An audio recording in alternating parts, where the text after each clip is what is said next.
Jonny Moseley here, welcoming you to another edition of Sprint Ski Press Weekly News, brought to you by Sprint, delivering instant access to your Sprint phone for World Cup video highlights, breaking news, snow conditions, and more. Text SNOW to 7777 from your Sprint phone today. And by Ski Press, the #1 source for winter sports news from around the world. Hi, I'm Amy Quigley and welcome to the Sprint Ski Press Weekly News for the weekend of November 15th.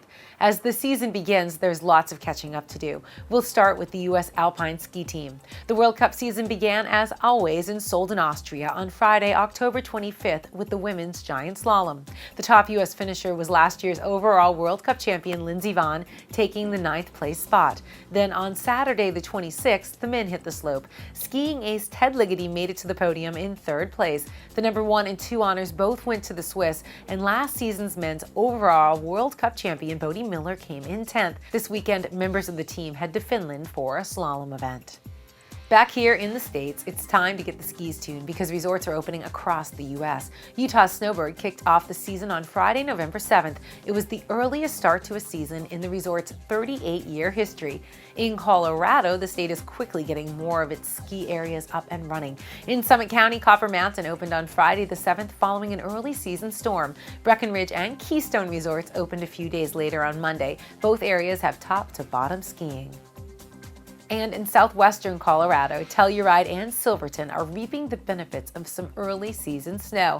In fact, one November dumping, Telluride received about 30 inches of powder. Both resorts are slated to open Thanksgiving weekend. If you've ever spent time on the slopes of Whistler Blackcomb, you understand why it's considered one of the world's premier resorts. Now, one of the men who helped build Whistler is investing in another Canadian resort. Lauren Borgel, the former CEO of Whistler Mountain Corporation, is investing $75 million in upgrading a little-known area called Ski Smithers. The mountain is located in northwestern British Columbia, and one spokesperson claimed the resort is anticipated to be the next Whistler. Head to the Ski Press World website for more details on the expansion. In other business news, the world's economic problems appear to be hitting even the most elite skiers. This week, the Associated Press reported the Yellowstone Club, which is a private winter playground for the rich and famous, such as Bill Gates, has filed for bankruptcy. According to reports, the Yellowstone Club does plan to reorganize and emerge from Chapter 11 as soon as possible. The Ski Press World website will keep us up to date on the happenings. Whether or not you're in the market for a new pair of ski boots, you might be interested in this piece of information. Lang announced its Lane Girl Athlete for 2009. German ski champion Maria Riesch holds the title for this season.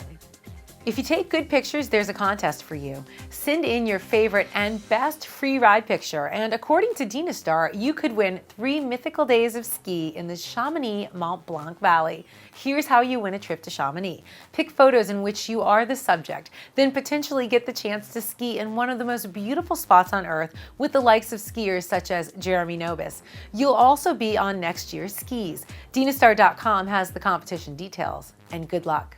That's all for this week's Sprint Ski Press Weekly News. I'm Amy Quigley, and until next week, I hope to see you on the slopes somewhere in ski country. Thanks for watching the Ski Press Weekly News, brought to you by Sprint. And for more information, log on to skipressworld.com, the #1 source for winter sports news from around the world.